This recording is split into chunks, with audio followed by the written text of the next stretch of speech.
Hello friends, myself Vishal Bandwal. Welcome to G prep G channel. तो आज जो ये वीडियो है, ये मेरा GATE C S C 2024 personal mentorship का लॉन्चिंग वीडियो है। एक्चुअली लॉन्च तो पहले हो गया था, कुछ दिन पहले ही, मतलब 10-15 दिन पहले ही लॉन्च हो गया था। लेकिन एक परफेक्ट डिटेल्ड वीडियो नहीं बनाए थे कि मेरा मेंटरशिप में क्या क्या तुमको मिलेगा, मतलब किस तरह से तुमको मेंटरिंग किया जाएगा throughout your GATE preparation. ठीक है, तो वो डिटेल्ड पूरा नहीं था। एक्चुअली मेरे वेबसाइट में सारा डिटेल्ड दिया हुआ है कि क्या है क्या नहीं है मेरे मेंटरशिप के बारे में। लेकिन फिर भी एक डिटेल्ड वीडियो बनाना ज़रूरी था, क्योंकि स्टूडेंट्स कहीं ना कहीं कंफ्यूज हो रहे थे कि क्या एक्चुअली है ये मेंटरशिप, क्या मेंटरिंग किया जाएगा मेरे को throughout the GATE preparation. ठीक है, तो इसीलिए मेरे को ये वीडियो बनाना पड़ रहा है। तो इस वीडियो में मेरा मेंटरशिप का तुमको डिटेल बताया जाएगा कि कैसे तुमको through out the preparation mentoring किया जाएगा। ठीक है ना। तो ये वीडियो तुम अंत तक देखो तो तुमको पूरा मेंटरशिप का एक आइडिया लग जाएगा। तो वीडियो में आगे बढ़ने से पहले थोड़ा सा कुछ डिस्कस कर लेते हैं कि जब हम लास्ट वीडियो बनाए थे कि best course for GATE C S C, तो वहाँ पर क्या है कि कुछ कमेंट्स आ रहा था कि ये जो 4000 रुपीज़ हम चार्ज कर रहे हैं, तुम इसमें लूट रहे हो। ऑलरेडी कोचिंग वाले लूट रहे हैं तो तुम भी इसमें आके लूटने लगे। ठीक है। कुछ स्टूडेंट्स का आ रहा था कि ओवर प्राइस्ड है तुम्हारा मेंटरशिप का प्राइस, जो तुम 4000 रुपीज़ चार्ज किया है वो ओवर प्राइस्ड है।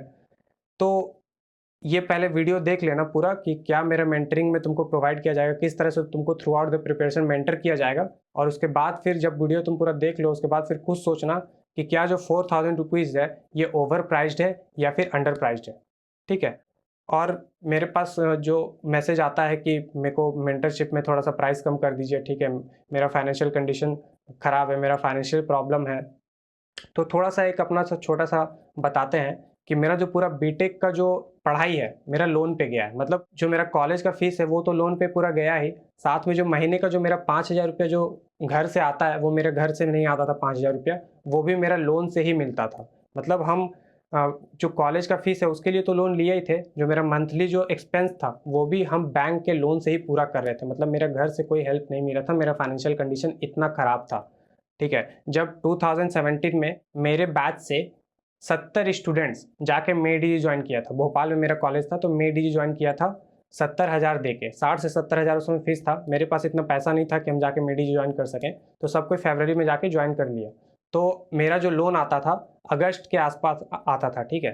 तो अगस्त में मेरा लोन आया, तो वो लोन मेरा कॉलेज के अकाउंट में आता था और वहाँ से फिर हम कॉलेज फीस वो काट के बाकी अमाउंट मेरे को रिटर्न कर देता था, और फिर उससे हम अपना मंथली एक्सपेंस चलाते थे। तो जब वो मेरा लोन आया, अगस्त में मेरा लोन आया, और उससे फिर जो मेरे को रिटर्न मिला पैसा जो मेरा मंथली एक्सपेंसेस के लिए कॉलेज से, उससे फिर हम रविंद्र सर का फ़ी को पे किए थे। 31,000 रुपीज़ उस समय रविंद्र सर का फ़ीस था।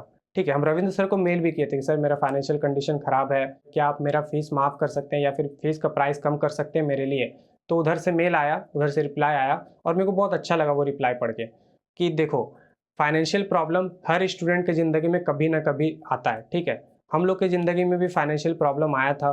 तो क्या है कि हम लोग कहीं से बोरो करके हम लोग अपना क्या है कि कोचिंग का फ़ीस या फिर कॉलेज का फ़ीस हम लोग फुलफ़िल किए, और फिर फाइनली अच्छे से पढ़ के जब अच्छे जगह पहुँच गए, तो फिर हम लोग जितना भी कहीं से अगर बोरो किए थे तो उसको वापस रिटर्न करते हैं, या फिर उसके बाद फिर अपना ज़िंदगी अच्छा हो जाता है। कि अब मान लो तुम जो रिक्वेस्ट कर रहा है, ऐसे बहुत सारे स्टूडेंट्स रिक्वेस्ट करते हैं। ठीक है। अब सबका अगर हम लोग फ़ीस माफ़ करने लगें, तो हम लोग का एक्सपेंस कैसे चलेगा? हम लोग जो एम्प्लॉय को पैसा देना है, जो हम लोग के अंडर काम कर रहा है या फिर हम लोग के साथ जो काम कर रहा है, उसको कैसे पेमेंट करेंगे? मेरा घर का खर्चा कैसे चलेगा? मेरा जो कुछ ड्रीम्स है वो कैसे पूरा होगा? तो जब ये मेल मेरे को मिला, तो हम सर को फिर एक बार भी बोलने नहीं गए, या फिर कोई मेरे अंदर नफ़रत नहीं था कि ये सिर्फ़ पैसे के बारे में सोच रहा है, क्योंकि हमको पता है कि ये उनका नीड है, इनका उनका रिक्वायरमेंट है, कुछ उनका फैमिली का रिक्वायरमेंट है, उनको भी अपना स्टार्टअप चलाना है, तो ऑब्वियसली उनको भी पैसा चाहिए। फिर हम वो लोन जो मेरा आया था, हम उससे 31,000 रुपीज़ पे किए, और फिर कोर्स हम परचेज़ किए रविंद्र सर का। तो अब मेरे पास इस तरह का मेल आ रहा है, तो अगर हम मान लो कुछ अगर मना कर देते कि नहीं हम फीस माफ़ नहीं कर पाएँगे, तो स्टूडेंट कहीं न कहीं सोचने लगता है कि ये पैसा के लिए आया है, पैसा के लिए सोच रहा है। तुम तुम मेरे को बस इतना बताओ, क्योंकि मेरा जो मेंटरशिप का प्री रिक्विज़िट है कि तुमको एक कोर्स परचेज़ करना होगा। तो ऑब्वियसली तुम कोर्स परचेज़ किया होगा, तभी तुम मेरे मेंटरशिप के लिए रिक्वेस्ट करने आ रहा होगा, या फिर तुम मेरे मेंटरशिप के बारे में सोच रहा होगा। बस मेरे को इतना बताओ कि वहाँ तुम 25,000 पे कर रहा है। ठीक है। मिनिमम 10,000 तो है ही चार्ज। किसी कोई सा भी कोर्स ले लो, 10,000 टू 30,000 वैरी कर रहा है। तो क्या तुम कभी इंस्टीट्यूट को एक बार भी बोलने गया, एक बार भी मेल किया कि सर आप मेरा फ़ी माफ़ कर दीजिए, मेरा फाइनेंशियल प्रॉब्लम है? और अगर तुम मेल किया तो क्या वो उधर से फ़ी तुम्हारा माफ़ किया गया? नहीं, राइट? और तब भी तुम जाके परचेज किया, तुम उसको ब्लेम नहीं किया कि ये पैसा के बारे में सोच रहा है। क्यों? क्योंकि तुमको पता है वो कोर्स इज योर रिक्वायरमेंट। तो अगर तुम मेरा मेंटरशिप में माफ कराना चाह रहा है या फिर तुमको लग रहा है कि ये ओवर प्राइस्ड है, तो इसका मतलब कहीं ना कहीं तुम्हारे मन में ये चल रहा है कि mentorship is something extra and not the part of your preparation. मतलब कंपलसरी नहीं है मेंटरशिप, ये गाइडेंस जो है कंपलसरी नहीं है, ये एज अ एक्स्ट्रा है कि बस मेरे को एक प्रॉपर गाइडेंस मिलेगा। ये प्रॉपर गाइडेंस कितना ज़रूरी है, जाके तुम जो तुम्हारा अगर कोई सीनियर जो गेट 2023 देने वाला है, उससे जाके पूछना कि ये कितना इंपॉर्टेंट है, गाइडेंस और मेंटरशिप कितना इंपॉर्टेंट होता है। मेरे पास पिछला 10 से 15 दिन में 100 स्टूडेंट से ज़्यादा आया जो पूरी तरह से फ्रस्ट्रेटेड था। अच्छा से अच्छा कोर्स परचेज किया हुआ है, मेड इजी तक का स्टूडेंट मेरे पास आया है और बोल रहा है कि मेरे को समझ में नहीं आ रहा कि मेरा टेस्ट सीरीज में मार्क्स कम क्यों आ रहा है, जबकि हम तो अपने तरफ से अच्छे से प्रिपेयर किए हैं। फिर फाइनली वो लोग को सारे स्ट्रैटेजी शेड्यूल वगैरह बता रहे हैं, तो वो लोग का मुंह से पता है क्या निकलता है? बोला कि सर अगर आप मेरे को पिछले साल मिले होते ना, तो शायद आज हम इस स्थिति में नहीं होते, आज हम कुछ अलग ही पोजीशन में होते। तो उन लोगों को पता है कि गाइडेंस का वैल्यू क्या है, उन लोगों को पता है मेंटरशिप का वैल्यू क्या है। क्यों? क्योंकि अब वो लोग अपना उन लोग का प्रिपरेशन पूरा खराब हो चुका है।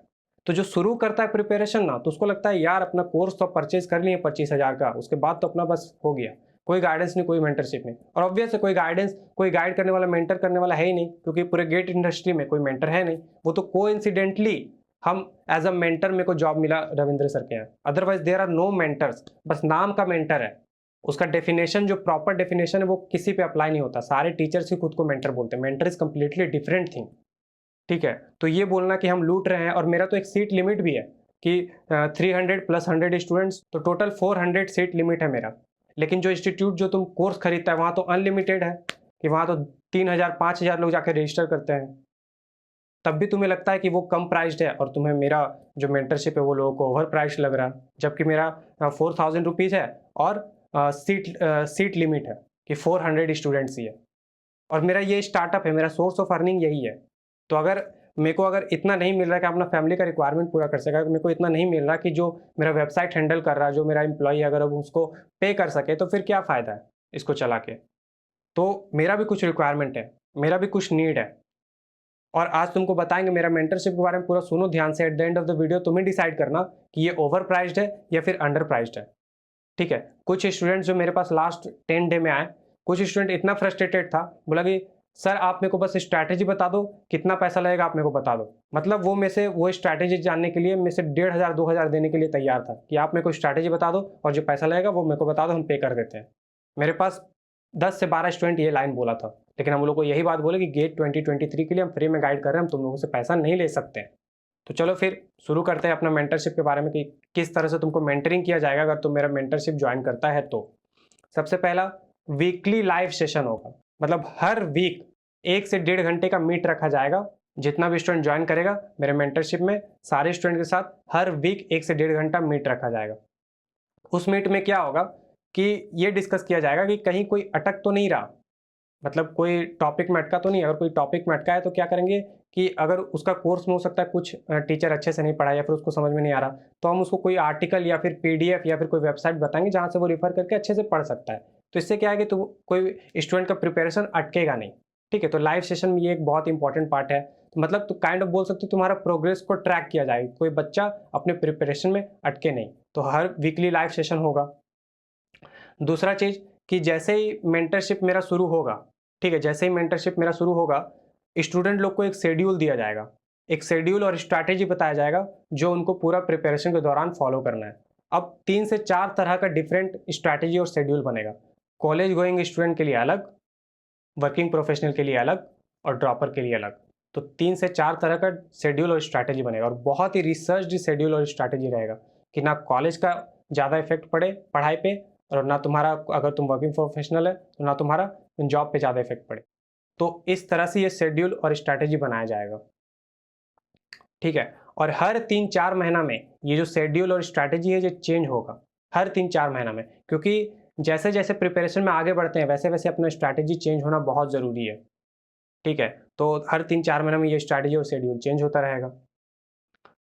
अब टेस्ट सीरीज को कैसे एनालाइज करना है ये पता होना बहुत ज़रूरी है। हम ऑलरेडी एक वीडियो बनाए हैं, जाकर तुम मेरा देखना कि how to analyze test series, GATE test series. वो वीडियो मेरा सबसे अलग है, पूरे यूट्यूब में वैसा कोई वीडियो नहीं है कि एक टेस्ट सीरीज को कोई लाइव लेकर समझाया हो कि कैसे टेस्ट सीरीज को एनालाइज किया जाता है। अब ऑब्वियसली हम यूट्यूब में 2.5-3 घंटे का तो वीडियो नहीं बना सकते, तो 30 मिनट में 5 से 6 हम क्वेश्चन लिए और उसमें बताएं कि कैसे टेस्ट सीरीज को एनालाइज किया जाता है। लेकिन जब लाइव सेशंस में होगा, जब हर वीकली लाइव सेशन हो रहा, जब सारा स्टूडेंट का सब्जेक्ट वगैरह कंप्लीट हो चुका है, उसके बाद फिर टेस्ट सीरीज जैसे शुरू हुआ तो हम टेस्ट लेंगे, 1-2 टेस्ट लेंगे लाइव सेशन में और हम खुद से एनालाइज करके दिखाएंगे कि एनालाइज कैसे किया जाता है टेस्ट सीरीज को। 2.5 घंटा 3 घंटा बैठ के एनालाइज करके दिखाएंगे, तो तुम लोग को एक आइडिया लग जाएगा, प्रॉपर आइडिया लग जाएगा कि टेस्ट सीरीज को एनालाइज कैसे करते हैं।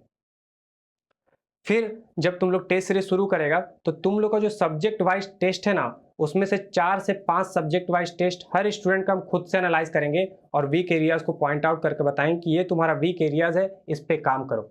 हर स्टूडेंट का 4 से 5 सब्जेक्ट वाइज टेस्ट जो है उसका हम खुद से एनालाइज करेंगे। ठीक है।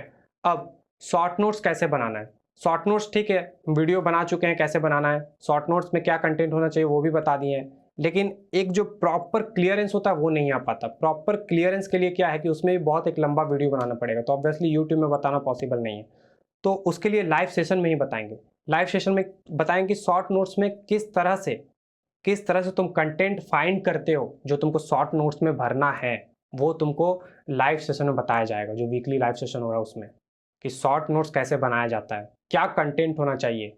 उसमें भी समय लगता है बताने में अच्छे से। अपना एक शॉर्ट नोट्स उठाएंगे, जितना ही मेरा शॉर्ट नोट्स है हर सब्जेक्ट का शॉर्ट नोट्स उठाएंगे, हम बोलेंगे देखो इस तरह से शॉर्ट नोट्स बनता है। हर किसी का शॉर्ट नोट्स अलग अलग बनेगा, किसी का भी शॉर्ट नोट्स सेम नहीं हो सकता, क्योंकि हर स्टूडेंट का वीकनेस अलग होता है, हर स्टूडेंट का स्ट्रेंथ अलग होता है, इसीलिए किसी भी स्टूडेंट का शॉर्ट नोट सेम नहीं बन सकता। लेकिन जब हम बताएंगे तो एक प्रॉपर तरीका, एक आइडिया लग जाता है कि हाँ ऐसे शॉर्ट नोट्स बनता है, और वो चीज़ पता होना बहुत ज़रूरी है। फिर पी वाई क्यूज कैसे सॉल्व करना है, वो भी बहुत इंपॉर्टेंट हो जाता है। तो वीकली लाइव सेशन में हम ये भी बताएंगे कि पी वाई क्यूज कैसे सॉल्व करना है।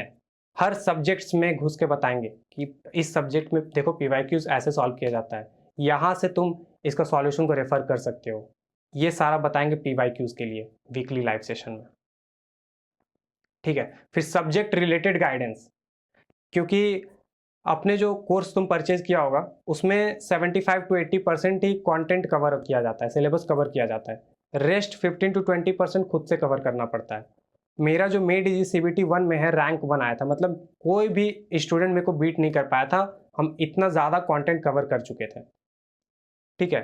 तो जो कोर्स के अलावा कहाँ से कंटेंट कवर करना है, क्या कंटेंट कवर करना है, कैसे पता चलेगा, हम बताएंगे वीकली लाइव सेशन में। जब सारा स्टूडेंट का कोई एक स्पेसिफिक सब्जेक्ट कंप्लीट हो गया, जब वो सब्जेक्ट कंप्लीट हो गया, ठीक है, तो वो सब्जेक्ट कंप्लीट होने के बाद अब हम टॉपिक को पॉइंट आउट करेंगे लाइव सेशन में। हम बोलेंगे कि क्या ये टॉपिक सबका हो चुका है, ये टॉपिक सबका हो चुका है, क्योंकि हर कोर्स में हो सकता है किसी कोर्स में दूसरा टॉपिक मिसिंग है और किसी और कोर्स में दूसरा टॉपिक मिसिंग है, तो हम बोलेंगे कि अब ये टॉपिक मिसिंग है, ये टॉपिक मिसिंग है, ये टॉपिक मिसिंग है। तो अगर सब कोई जब बोलेगा कि हाँ ये टॉपिक मिसिंग है, तो फिर वो टॉपिक बताएंगे कि कहाँ से पढ़ना है। फिर हम ये भी बताएंगे कि कौन सा टॉपिक बहुत ज़्यादा इंपॉर्टेंट है, किस टॉपिक पे ज़्यादा फोकस करना है, उस पर ज़्यादा डीपली घुसना है, वो भी सारा बताएंगे। मतलब सब्जेक्ट गाइडेंस, मतलब सब्जेक्ट में घुस के भी गाइड करेंगे। ठीक है, तो ये सब्जेक्ट रिलेटेड गाइडेंस हो गया। अब क्या होता है कि प्रिपरेशन के दौरान स्टूडेंट कभी कभी सेमेस्टर एग्जाम आ जाता है, तो सेमेस्टर एग्जाम आ जाता है तो उसके बीच में स्टूडेंट को पढ़ाई छोड़ना पड़ता है गेट से रिलेटेड, क्योंकि ऑब्वियसली अगर सेमेस्टर एग्जाम में ही फेल हो गए तो फिर 1 साल मेरा बर्बाद हो जाएगा, 1 साल और बीटेक करना पड़ेगा।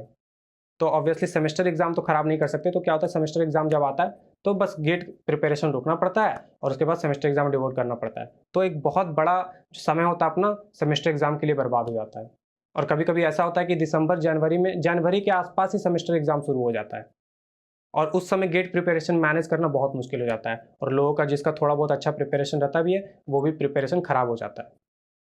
मेरे पास मतलब 14 या 15 तारीख को 12 से 15 के बीच में एक लड़का आया था, उसका 3-4 फरवरी को उसका गेट का एग्ज़ाम है। ठीक है। अब 4 फरवरी को उसका गेट का एग्ज़ाम है, और 4 फरवरी से पहले और जिस दिन वो मेरे को कॉल किया था उसके बाद तक, मतलब 20 दिन के अंदर उसका 10 से 12 दिन तो इंटरनल, एक्सटर्नल और सेमेस्टर एग्ज़ाम ही था। और वो बच्चा पूरा परेशान था, वो स्टूडेंट पूरा परेशान था।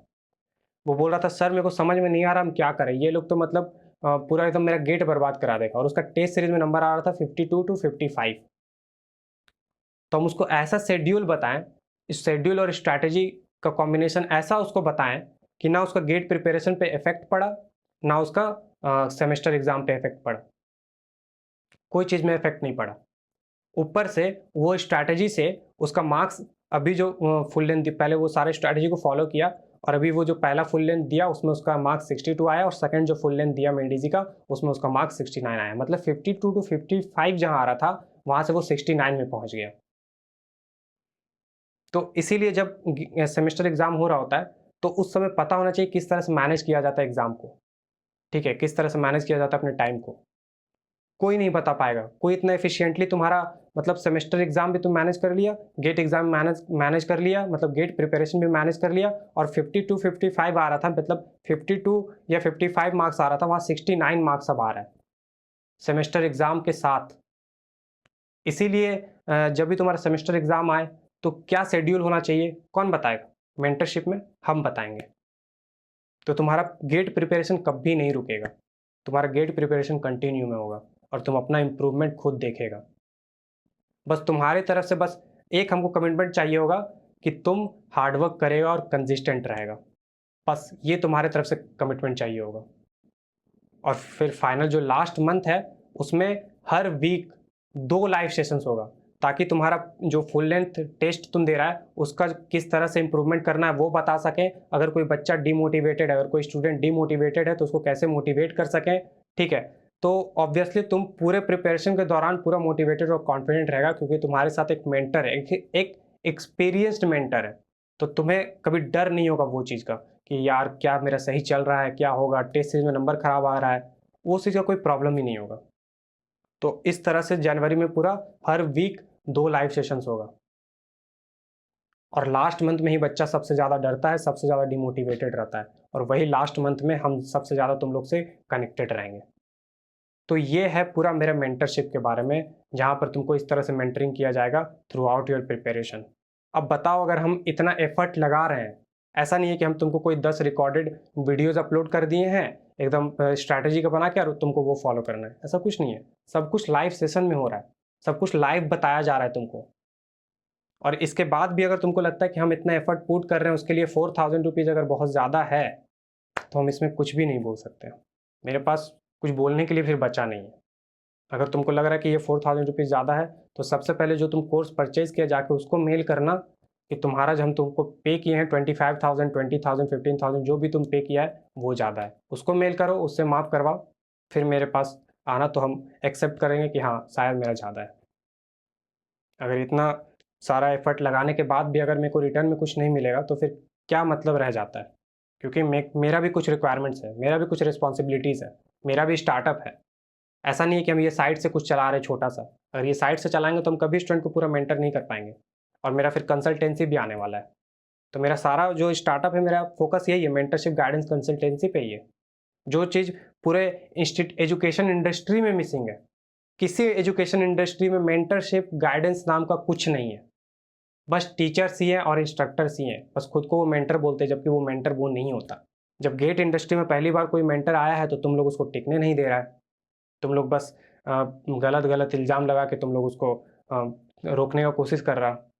जाके गेट 2023 अगर कोई तुम्हारा सीनियर है जो अगर मेरे को जानता है, तो जाके उससे एक बार पूछना कि क्या आप इसको जानते हैं, इसका वीडियो देखे हैं, क्या आपको क्या लगता है, वो तुमको बताएगा कि वो लोग कितना परेशान है और मेरा वीडियो से उसको कितना लोगों को हेल्प मिला है, मेरे से कंसल्ट जो किया है पर्सनली उन लोगों को कितना हेल्प मिला है। तो आज का वीडियो में अपना पूरा मेंटरशिप के बारे में बता दिए, और जो मेरे दिल में था थोड़ा बहुत, ठीक है ना, कि स्टूडेंट का इस तरह से जब आता है रिस्पांस, जहाँ पर हम कुछ करना चाहते हैं, कुछ अलग करना चाहते हैं, जहाँ पर स्टूडेंट सबसे ज़्यादा फंसता है, ठीक है, जिस तरह का चीज़ जो मार्केट में नहीं है। जैसे अनअकैडमी का एक सब्सक्रिप्शन है, मतलब नॉर्मल सब्सक्रिप्शन लोगे तो शायद 30,000 है, जैसे ही एक लेवल अबव जाओगे सीधा 50,000। जैसे मैकेनिकल वालों के लिए एक सर्जिक है, बेस कोर्स का प्राइस 20,000, एक लेवल ऊपर गए 32,000, अब पर्सनल मेंटरशिप चाहिए तो 52,000, सीधा 20,000 ऊपर। हो सकता है इसके बाद ये गेट एग्जाम, गेट 2023 के बाद मेरे पास भी ऑफर आएगा कि तुम मेरे इंस्टीट्यूट में आ जाओ, हम अपना प्राइस जो बेसिक सा रखे हैं जो 20,000 वो रहेगा ही, और जैसे तो कोई अगर एक्स्ट्रा तुम्हारा मेंटरशिप लेना चाहता है, मेंटरशिप बाय विशाल बर्नवाल, उससे 20,000 एक्स्ट्रा चार्ज करेंगे। तो क्या वो 20,000 देने के लिए स्टूडेंट तैयार भी रहेगा? और वहाँ पर तो 2,000-3,000 स्टूडेंट आते हैं, उसमें से तो 500-600 स्टूडेंट ले ही लेगा। क्योंकि लोगों को पता है कि जो गेट 2023 वाला स्टूडेंट है उसको पता है कितना बेनिफिट उन लोगों को मिल रहा है। उन लोगों को गाइडेंस का वैल्यू पता है। लेकिन जब इधर अपना अलग से चला रहे, जब अपना अलग से कम प्राइस में लोगों को प्रोवाइड करा रहे, तो वो भी लोगों को ज़्यादा लग रहा है। तो यही कहना था, मेरे दिल में कुछ था जो हम बोलना चाह रहे थे। अगर किसी को बुरा लगा है तो सॉरी उसके लिए, ठीक है ना? तो अब क्या है कि हो सकता है फिर भी किसी को लग रहा हो कि 4,000 रुपीज़ बहुत ज़्यादा है, नहीं पे कर पाएंगे, तो एक कंसल्टेंसी आने वाला है, ठीक है, जहाँ पर तुम मेरे से पर्सनली मेरे से कॉल बुक कर सकता है, मेरे से पर्सनली बात कर सकता है। वहाँ पर तुमको बुक का कॉल बटन में क्लिक करना होगा और एक छोटा अमाउंट पे करना पड़ेगा। टाइम लिमिट है, जैसे अगर एक छोटा अमाउंट पे किए तो आधा घंटा टाइम लिमिट है, अगर थोड़ा सा ज़्यादा अमाउंट पे किए तो 1 घंटा टाइम लिमिट है। उतना देर तक तुम मेरे से बात कर सकते हो। उसमें क्या कर सकता है, तुम में से अपने लिए, अगर तुम कॉलेज गोइंग स्टूडेंट है तो पता है कि उसके लिए एक अलग स्ट्रैटेजी होगा, अलग शेड्यूल होगा। तो ऑब्वियसली उसके लिए जो क्या परफेक्ट शेड्यूल होना चाहिए, क्या परफेक्ट स्ट्रैटेजी होना चाहिए, वो बताएंगे। अब अगर कोई मान लो वर्किंग प्रोफेशनल है, अब उसको एक प्रॉपर स्ट्रैटेजी चाहिए, प्रॉपर शेड्यूल चाहिए जो उसको फॉलो करना चाहिए ताकि उसका प्रिपरेशन में कोई इफेक्ट नहीं पड़े, तो फिर वो बताएंगे। तो कंसल्टेंसी में किसी तरह गाइडेंस अगर चाहिए कि हाँ आधा एक घंटा बात करना है इससे, हमको इस शख्स से मेरे को आधा एक घंटा बात करना है, एक प्रॉपर स्ट्रैटेजी मेरे को जान लेना है, डीप स्ट्रैटेजी, जो भी मेरा क्वेश्चन है सारा हम पूछ लेंगे उस 1 घंटे के दौरान, ताकि मेरे को प्रिपरेशन में कुछ दिक्कतें ना आए। या फिर मान लो तुम टेस्ट सीरीज में तुम्हारा मार्क्स कम आ रहा है, तो टेस्ट सीरीज में मार्क्स कैसे इंप्रूव करना है, वो भी कंसल्टेंसी में बताया जाएगा कि कॉल बुक करो, आधा एक घंटा जो भी अपने हिसाब से, और फिर उसमें मेरे को तुम पूछो कि टेस्ट सीरीज में मेरा मार्क्स कम क्यों आ रहा है, उसको कैसे इंप्रूव करना है, पीवाईक्यू उसको कैसे बनाना है मेरे को बताओ। ठीक है, तो कंसल्टेंसी में पूरा गाइडेंस रिलेटेड ही रहेगा, लेकिन उसमें बस यही है कि वन टाइम गाइडेंस रहेगा कि कॉल बुक किया 1 घंटे के लिए या आधा घंटे के लिए, और वो तुम्हारा समय जो तुमको क्वेश्चन पूछना है उस समय में बताया जाएगा, जो भी तुम्हारा क्वेश्चन है कि स्ट्रैटेजी क्या होना चाहिए, पीवाईक्यूज कैसे सॉल्व करें, शॉर्ट नोट्स कैसे बनाएं, ठीक है, टेस्ट सीरीज कैसे देना चाहिए, टेस्ट सीरीज में मार्क्स कम आ रहा तो कैसे इंप्रूव करें, जो पूछना है। तो अगर तुमको मेंटरशिप का प्राइस अभी भी ज़्यादा लग रहा है तो तुम कंसल्टेंसी के लिए बुक का कॉल कर सकते हो, और वहाँ पर आधा एक घंटा जो भी हिसाब से तुम अपना प्राइस पे करो, पेमेंट करके, और तुम मेरे से बात कर सकते हो। ठीक है, अगर हम पर्सनल अपना टाइम दे रहे हैं तुम लोग को तो ऑब्वियसली हम कुछ चार्ज करेंगे, क्योंकि यही मेरा सोर्स ऑफ अर्निंग है। तो आई गेस तुम लोग को मेरा मेंटरशिप का डिटेल्स पता चल गया होगा। बाकी ये आज मेरा मेंटरशिप का लॉन्चिंग वीडियो था। मेरा कंसल्टेंसी का लॉन्चिंग वीडियो आगे आएगा, 2-3 दिन में उसको भी लॉन्च कर देंगे, और वो सारे ब्रांच के स्टूडेंट्स के लिए होगा। ये मेरा मेंटरशिप सिर्फ कंप्यूटर साइंस वाले स्टूडेंट्स के लिए है, लेकिन जो मेरा कंसल्टेंसी है वो सारे ब्रांच स्टूडेंट्स के लिए, मतलब सारे ब्रांच के गेट के स्टूडेंट्स उसमें में से कंसल्ट कर सकते हैं। ठीक है, तो आई गेस तुम लोग को आज का वीडियो अच्छा लगा होगा, और अगर तुम लोग को लगता है कि मेंटरशिप मेरा हेल्प कर सकता है तुम्हारे प्रिपरेशन में, एक अलग लेवल पे तुम्हारा प्रिपरेशन को ले जा सकता है, तो तुम मेरे मेंटरशिप में रजिस्टर कर सकते हो, क्योंकि जैसे ही 400 सीट फुल हो जाएगा हम उससे ज़्यादा एक भी स्टूडेंट्स को नहीं लेंगे। तो बस गाइज, मिलते हैं नेक्स्ट वीडियो में, तब तक के लिए थैंक यू।